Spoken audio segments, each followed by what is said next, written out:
اہل کتاب کے ایک سوال کا ذکر ہے۔ یہودی نبی اکرم صلی اللہ علیہ وآلہ وسلم کی خدمت میں آئے اور کہنے لگے کہ ہم آپ پر ایمان ایک شرط پر لائیں گے۔ وہ شرط یہ ہے کہ آپ یہ تھوڑا تھوڑا جو قرآن نازل ہوتا ہے، کبھی ایک آیت، کبھی 2 آیتیں، کبھی 3 آیتیں، کبھی ایک سورت، کبھی 2 سورتیں، تو یہ آہستہ آہستہ قرآن پاک کا جو نزول ہوتا ہے یہ ہماری سمجھ میں نہیں آتا۔ ہم تو آپ پر اس وقت ایمان لائیں گے جس طرح موسیٰ علیہ السلام پر توریت ایک ساتھ نازل ہو گئی، ایسے ہی آپ پر ایسی کتاب آسمانی ایک ساتھ نازل ہو اور آپ وہ ہمیں دے دیں، آسمان سے یہ اڑتی ہوئی نازل ہو تو ہم اسے دیکھ کر پھر آپ پر ایمان لائیں گے۔ انہوں نے اس طرح کا مطالبہ کیا، سوال کیا۔ آپ جانتے ہیں کہ جب کوئی شخص سمجھنے کے لیے سوال کرے تو عالم کی ذمہ داری ہے کہ وہ اس کو جواب دے، لیکن کوئی الجھنے کے لیے سوال کرے تو عالم کی سمجھداری اور فہم و دانش یہ ہے کہ وہ اس سے الجھے نہ بلکہ اعراض کر لے۔ جب ایک عام عالم کے لیے یہ حکم ہے تو وہ تو اللہ کے رسول ہے صلی اللہ علیہ وسلم، تو ان کا یہ سوال ایمان لانے کے لیے نہیں تھا بلکہ الجھانے کے لیے تھا، بحث و تکرار کے لیے تھا۔ تو ایسے لوگوں سے بحث کر کے اپنے وقت کو ضائع کرنا یہ عقل مندی کا تقاضا نہیں ہے۔ تو ہمیں عبرت حاصل کرنی چاہیے کہ ہم جہاں دیکھیں چوراہوں پر بیٹھ جاتے ہیں، دین پر تبصرہ کرتے ہیں، اور ایسے لوگ کہ جنہیں سمجھنا نہیں، الجھنا ہے، ہم بلا وجہ اپنا وقت ضائع کرتے ہیں، ہمیں اس کی اجازت نہیں ہے، بلکہ غیر عالم کو دین کے معاملات میں بحث کرنا حرام ہے۔ اعلی حضرت امام اہل سنت امام احمد رضا علیہ الرحمہ نے فتاوی رضویہ شریف 12ویں جلد میں ایک مسئلے کے جواب میں لکھا، کسی نے کہا ایک شخص کا نام زید ہے، یہ لوگوں سے الجھتا ہے اور یہ تو صحیح العقیدہ ہے، لیکن جو لوگ جن کے عقائد درست نہیں ان پر وہ دلائل قائم کرتا ہے اور بحث کرتا ہے، ان سے الجھتا ہے، بتائیے کیا اس کے لیے جائز ہے؟ وہ عالم نہیں ہے۔ اعلیٰ حضرت امام اہل سنت نے فرمایا غیر عالم کو ایسے معاملات میں الجھنا اور بحث کرنا ہی حرام ہے، اور اس کی وجہ یہ بھی ہے، ایک تو وقت کا ضیاع ہے، دوسری وجہ یہ ہے کہ سامنے والے نے کوئی اعتراض کیا، یہ عالم نہیں ہے، جواب نہ دے سکا، تو اس شخص جس کا عقیدہ درست نہیں ہے اسے تقویت ہوگی، وہ کہے گا دیکھا یہ مسلمان جواب نہیں دے سکا، اس لیے ہندو سے، یہودی سے، عیسائی سے کسی سے نہ الجھیں۔ ہاں اگر کوئی سمجھنا چاہیں تو سمجھانا اور چیز ہے، کسی عالم کا پتہ بتانا اور چیز ہے، لیکن بلا ضرورت کہ معلوم ہے کہ یہ سدھرنا نہیں چاہتا، صرف الجھنا چاہتا ہے، تو اس سے نہ الجھیں کہ اس الجھنے میں اگر صحیح بات کہی تب بھی حرام ہے کہ بحث کرنا غیر عالم کو ایسے موقع پر جائز ہی نہیں ہے۔ ہاں اگر بحث کرتے ہوئے کفریات نکل گئے، کچھ پتہ نہیں ہے، علم کی باتیں جانتے نہیں، الٹا سیدھا منہ سے نکل گیا اور خود اس کا ایمان برباد ہو گیا، پھر اس لیے ہمیں احتیاط کرنی چاہیے۔ تو نبی اکرم صلی اللہ علیہ وآلہ وسلم سے یہودیوں نے سوال کیا، یسألک اہل الکتاب، اہل کتاب آپ سے مانگتے ہیں، سوال کرتے ہیں، ان تنزل علیہم کتابا من السماء، وہ یہ چاہتے ہیں، یہ مانگتے ہیں کہ آپ ان پر آسمان سے کوئی کتاب نازل کریں۔ ان کا جواب قرآن پاک نے دیا کہ یہ سوال سمجھنے کے لیے نہیں کر رہے، ایمان لانا مقصود نہیں بلکہ بلا وجہ بحث کرنا ہے۔ فَقَدْ سَأَلُوا مُوسَىٰ أَكْبَرَ مِنْ ذَلِكَ، بس بے شک ان لوگوں نے موسیٰ علیہ السلام سے اس سے بڑی چیز کا مطالبہ کیا۔ کیا سوال کیا تھا؟ جب کوہ طور پر موسیٰ علیہ السلام 70 افراد کو لے کر چلے کہ وہ اللہ کی بارگاہ میں توبہ کریں، فَقَالُوا، تو وہ بولے، أَرِنَا اللَّهَ جَهْرَةً، ہم آپ پر ایمان اس وقت لائیں گے جب آپ ہمیں اللہ اعلانیہ ظاہر کر کے دکھائیں، فَأَخَذَتْهُمُ الصَّاعِقَةُ، پھر انہیں ایک زوردار آواز نے پکڑ لیا اور وہ مر گئے۔ پھر ان 70 آدمیوں کو موسیٰ علیہ السلام کی دعا کے صدقے میں اللہ نے دوبارہ زندہ کیا۔ فَأَخَذَتْهُمُ الصَّاعِقَةُ، انہیں صاعقہ تیز آواز نے پکڑ لیا، بِظُلْمِهِمْ، ان کے گناہوں کی وجہ سے۔ ثُمَّ اتَّخَذُوا الْعِجْلَ مِن بَعْدِ مَا جَاءَتْهُمُ الْبَيِّنَاتُ، پھر یہ بھی یاد کرو کہ انہوں نے روشن نشانیاں آ جانے کے بعد بچڑے کی پوجا کی، شرک میں مبتلا ہوئے۔ فَعَفَوْنَا عَنْ ذَلِكَ، پھر ہم نے ان سے درگزر فرمایا اور ان کی توبہ کو قبول فرمایا۔ وَآتَيْنَا مُوسَىٰ سُلْطَانًا مُبِينًا، اور ہم نے موسیٰ علیہ السلام کو سلطان مبین دی، یعنی واضح غلبہ دیا۔ آپ کا روب دبدبا تھا، ورنہ یہ قوم بڑی ضدی قوم تھی۔ وَرَفَعْنَا فَوْقَهُمُ الطُّورَ بِمِيثَاقِهِمْ، ان سے وعدہ لینے کے لیے ہم نے کوہ طور کو ان کے اوپر بلند کیا۔ یہ جس توریت کی بات کر رہے ہیں، جب یہ توریت نازل ہوئی اور یک بارگی نازل ہو گئی تو انہوں نے کون سا اسے قبول کیا؟ ان کے آباء و اجداد نے تو اسے قبول کرنے سے انکار کر دیا۔ پھر کوہ طور پہاڑ ان کے اوپر لایا گیا اور کہا گیا یا تو توریت کو قبول کرو یا یہ پہاڑ تم پر گرتا ہے۔ تب انہوں نے توریت کو تسلیم کیا۔ اب یہ کس منہ سے کہتے ہیں کہ اگر توریت جیسی کتاب یک بارگی آسمان سے آ جائے گی تو ہم ایمان لے آئیں گے؟ وَقُلْنَا، اور ہم نے فرمایا، لہم، ان سے، لہم ادخلوا الباب سجدا، شہر کے دروازے میں سجدہ کرتے ہوئے جاؤ۔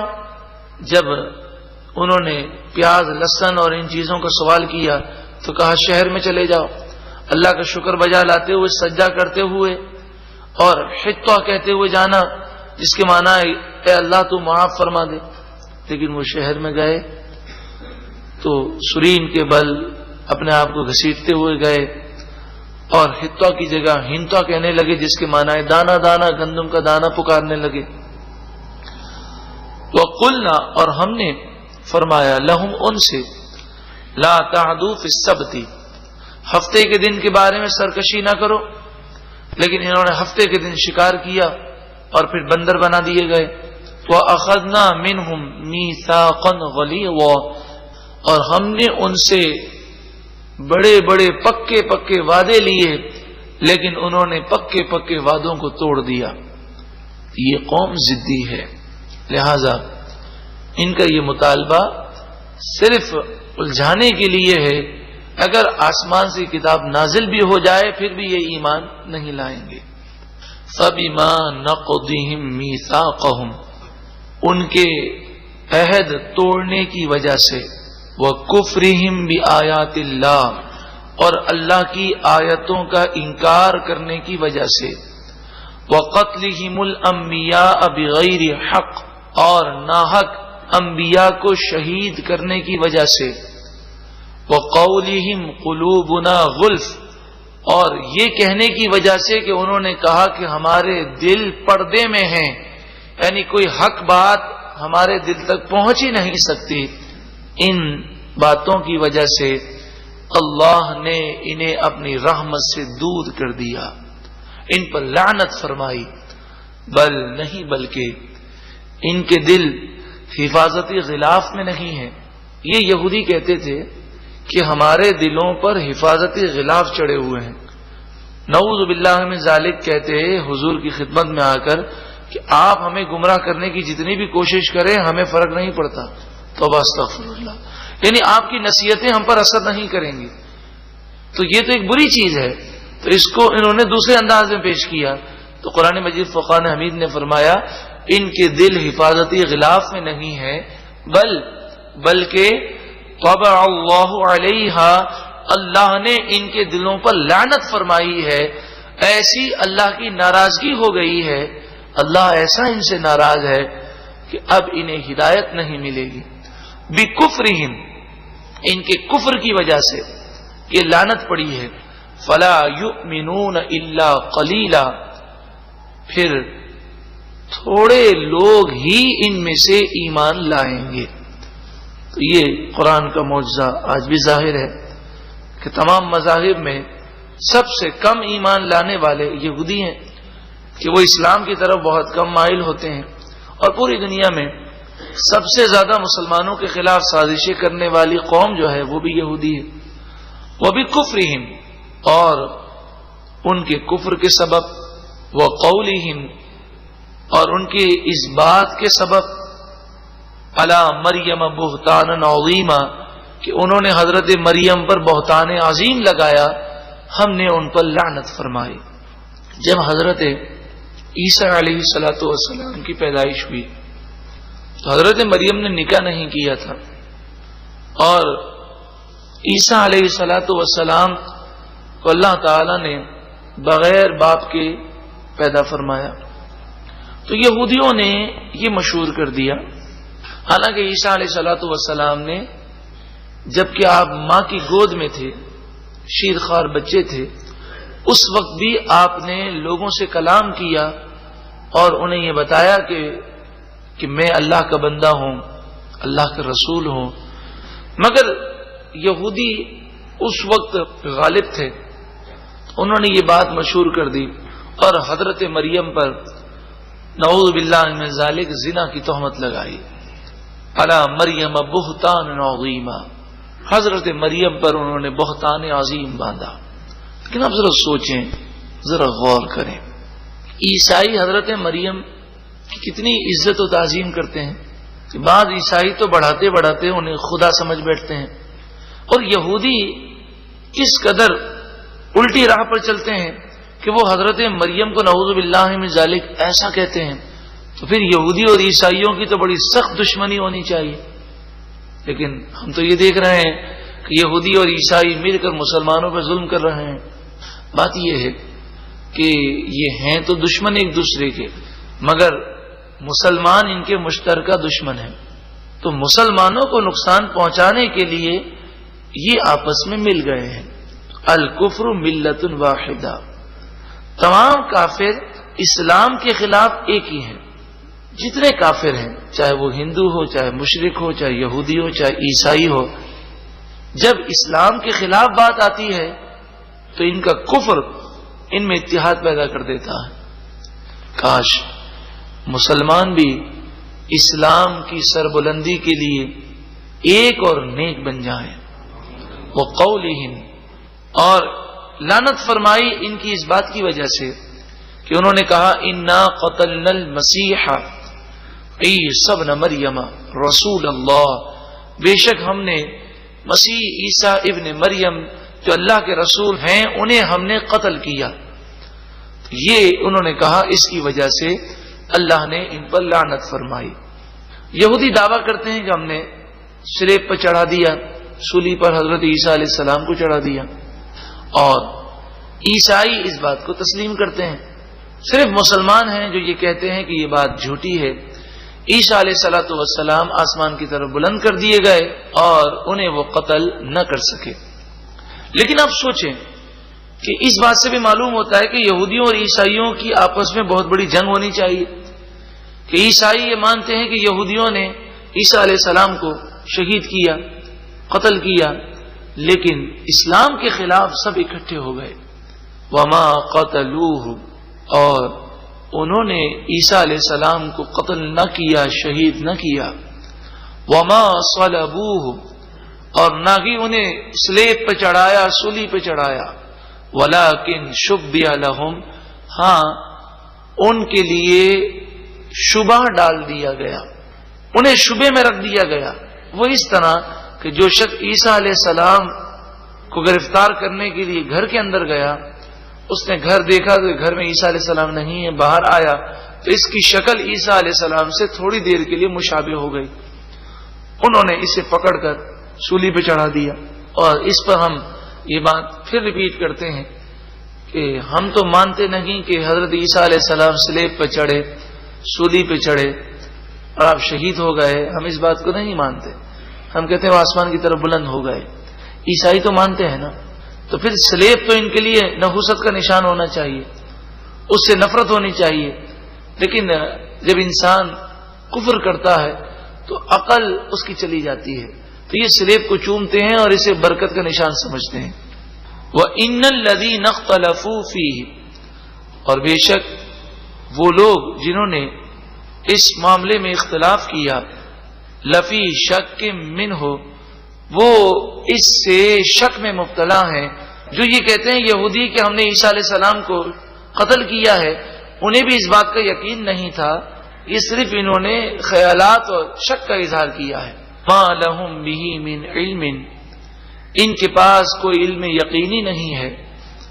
الا اتباع الظن، صرف یہی کہ وہ گمان کی پیروی کرتے ہیں، یہ من گھڑت خیالات ہیں، من مانیاں ہیں. قرآن فرماتا ہے وما قتلوہ یقینا، یقیناً انہوں نے عیسیٰ علیہ السلام کو قتل نہیں کیا. بل رفعہ اللہ الیہ، بلکہ اللہ نے اپنی طرف انہیں بلند کر دیا.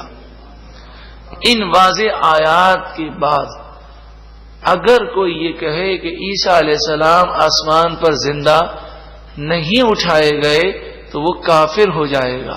یہ قرآن کا انکار ہے. وَكَانَ اللَّهُ عَزِيزًا حَكِيمًا، اور اللہ غالب حکمت والا ہے. تو یہ مسلمانوں کا اسلامی عقیدہ ہے کہ عیسیٰ علیہ الصلوۃ والسلام کل نفس ذائقۃ الموت کے تحت ایک آن کے لیے بھی موت نہیں آئی، اور آپ زندہ آسمان کی طرف بلند کر دیے گئے، اور پھر قرب قیامت میں آپ دوبارہ تشریف لائیں گے اور حضور کے دین کی خدمت کریں گے. وَإِن مِّنْ أَهْلِ الْكِتَابِ إِلَّا لَيُؤْمِنَنَّ بِهِ قَبْلَ مَوْتِهِ، اور اہل کتاب میں سے جو بھی ہوگا حضرت عیسیٰ علیہ السلام کی موت سے پہلے، آپ کے وصال سے پہلے، وہ عیسیٰ علیہ السلام کا ضرور بضرور ایمان لائے گا. وہ کیسے؟ عیسیٰ علیہ السلام دنیا میں آئیں گے، اس وقت جتنے یہودی عیسائی ہوں گے سب عیسیٰ علیہ السلام پر ایمان لائیں گے، اور جو ایمان نہیں لائے گا آپ اسے قتل کر دیں گے. اور عیسیٰ علیہ الصلوۃ والسلام اعلان نبوت نہیں کریں گے، اپنی شریعت پیش نہیں کریں گے، بلکہ حضور کا امتی بن کر، حضور کے دین کا خادم بن کر آپ تشریف لائیں گے. تو اس وقت پوری دنیا میں ایک ہی مذہب ہوگا، اسلام. یہودیت، عیسائیت سب کو عیسیٰ علیہ الصلوۃ والسلام مٹا دیں گے، سلیبوں کو توڑ دیں گے، خنزیروں کو آپ قتل کر دیں گے. وَيَوْمَ الْقِيَامَةِ، اور قیامت کے دن، یکون علیہم شہیدا، عیسیٰ علیہ السلام ان لوگوں کے خلاف گواہ ہوں گے، اور آپ گواہی دیں گے کہ میرے جانے کے بعد ان لوگوں نے ایسی ایسی حرکتیں کی. فَبِظُلْمٍ مِّنَ الَّذِينَ هَادُوا حَرَّمْنَا عَلَيْهِمْ طَيِّبَاتٍ أُحِلَّتْ لَهُمْ، بہت ساری وہ پاکیزہ چیزیں جو یہودیوں کے لیے پہلے حلال کی گئی تھیں، ان کے ظلم اور نافرمانیوں کی وجہ سے ہم نے وہ چیزیں ان پر حرام کر دیں. اونٹ کا گوشت، اونٹنی کا دودھ یہودیوں پر حرام تھا. یہاں یہودیوں سے مراد توریت کے ماننے والے ہیں. اس کی وجہ یہ تھی کہ انہوں نے جب گناہ کیے تو سزا کے طور پر کچھ حلال چیزیں ان پر حرام کر دی گئیں. اسی طرح ہر وہ جانور ان پر حرام تھا کہ جس کے پاؤں میں کھر نہ ہو، جس جانور کے پاؤں میں کھر نہ ہو وہ جانور ان پر حرام تھا. اور کھر والے جانور مثلا بکری ہے، بھیڑ ہے، گائے ہے، بیل ہے، کھر والے جانور کی بھی چربی، صرف 3 چربیاں جائز تھی، باقی پوری چربیاں حرام تھیں. وہ 3 چربیاں، وہ چربی جو پیٹھ پر ہو، وہ چربی جو آنتوں سے ملی ہوئی ہو، وہ چربی جو ہڈی سے ملی ہوئی ہو، یہ 3 چربیاں ان کے لیے حلال تھیں، باقی تمام چربیاں ان پر حرام تھیں. تمام قسم کے پرندے کھانا یہودیوں پر حرام کیے گئے. تو توریت کی ماننے والوں پر یہ جو حرمت آئی ان کے گناہوں کی سزا میں آئی کہ حلال چیزیں اللہ نے سزا کے طور پر ان کے لیے حرام کر دی. وَبِصَدِّهِمْ عَنْ سَبِيلِ اللَّهِ كَثِيرًا، ان کے ظلم کی وجہ سے بھی یہ حلال چیزیں حرام کی گئیں، اور اس وجہ سے بھی کہ وہ اللہ کے راستے سے بہت روکا کرتے تھے. وَأَخْذِهِمُ الرِّبَا، اور اس وجہ سے بھی ان پر تباہی آئی کہ وہ ربا سود لیا کرتے تھے. وقد نہوا عنہ، حالانکہ انہیں اس سے منع کیا گیا. تو پتہ چلا جس طرح سود ہمارے یہاں حرام ہے، عیسائیت اور یہودیت جو یہ دعویٰ کرتے ہیں کہ ہم توریت اور انجیل کو ماننے والے ہیں، تو توریت اور انجیل میں بھی سود کا لینا دینا حرام کیا گیا. تو جس طرح یہودی توریت سے دور ہو گئے اور بہت بڑے سود خور بن گئے، اسی طرح انجیل کے ماننے والے عیسائی بھی سود خور بن گئے. اور اسی طرح مسلمانوں کا عالم ہے کہ مسلمان کا ہر ملک اور ہر فرد آج سود کی لعنت میں گرفتار ہوتا جا رہا ہے. وَأَكْلِهِمْ أَمْوَالَ النَّاسِ بِالْبَاطِلِ، اور اس وجہ سے بھی ان پر لعنتیں آئیں کہ یہ لوگوں کا مال ناجائز طریقے سے کھا جاتے تھے. تو یہ یہودیوں کی حرکتیں تھیں، اور آج مسلمان بھی اس حرکت میں ملوث ہے کہ ناجائز طریقے سے مسلمانوں کے مالوں پر قبضہ کر لینا، نقصان پہنچا دینا، ملاوٹ کرنا، جھوٹ بولنا، فراڈ کرنا، یہ عام ہے. وَأَعْتَدْنَا لِلْكَافِرِينَ مِنْهُمْ عَذَابًا أَلِيمًا، اور ہم نے ان میں سے جو کافر ہیں ان کے لیے دردناک عذاب تیار کر رکھا ہے. یعنی جو توریت اور انجیل کے ماننے والے ہیں مگر حضور پر ایمان نہ لائے تو ان کے لیے دردناک عذاب تیار کیا گیا. لیکن الراسخون فی العلم منہم، لیکن اہل کتاب میں سے جو علم میں پختہ ہیں، راسخ فی العلم اس عالم کو کہتے ہیں کہ جس کا علم سطحی نہ ہو بلکہ اس کا علم اس کی دل کی گہرائیوں میں اتر گیا ہو، اسے راسخ فی العلم کہتے ہیں. جو علم کی گہرائی تک پہنچا ہے، اس کی حقیقت کو سمجھا ہے. اس کی مثال سمجھنے کے لیے اس مثال کو سمجھیں. اگر آپ دریا پہ کوئی لکڑی ڈال دیں تو دریا کے اوپر تیرتی ہے، لیکن مچھلی بھی دریا میں تیرتی ہے. لیکن مچھلی کے تیرنے میں اور لکڑی کے تیرنے میں بڑا فرق ہے. مچھلی تیرنے میں خود مختار بھی ہے، وہ گہرائی تک جاتی ہے، اور لکڑی تو اوپر اوپر تیرتی رہتی ہے. تو علم کے سمندر میں جو علماء گہرائی تک گئے ان کا ذکر کیا جا رہا ہے کہ یہودی اور عیسائیوں میں سے توریت اور انجیل کے ماننے والے وہ صحیح علماء جو راسخ فی العلم ہیں، والمؤمنون، اور ایمان لانے والے ہیں، یؤمنون، وہ ایمان لاتے ہیں، بما انزل الیک، اے محبوب جو آپ کی طرف نازل کیا گیا اس پر بھی یہ یہودی اور عیسائی علماء ایمان لاتے ہیں. وما انزل من قبلک، اور جو آپ سے پہلے نازل کیا گیا اس پر بھی ایمان رکھتے ہیں. یعنی جو یہودی اور عیسائی علماء میں سے توبہ کر کے حضور پر ایمان لے آئے، والمقیمین الصلاۃ، اور وہ نماز قائم کرنے والے ہیں، والمؤتون الزکاۃ، اور وہ زکوٰۃ ادا کرنے والے ہیں، والمؤمنون باللہ والیوم الآخر، وہ اللہ اور قیامت کے دن پر ایمان رکھنے والے ہیں. اولئک سنؤتیہم اجرا عظیما، یہی لوگ ہیں ان قریب ہم انہیں اجر عظیم عطا فرمائیں گے.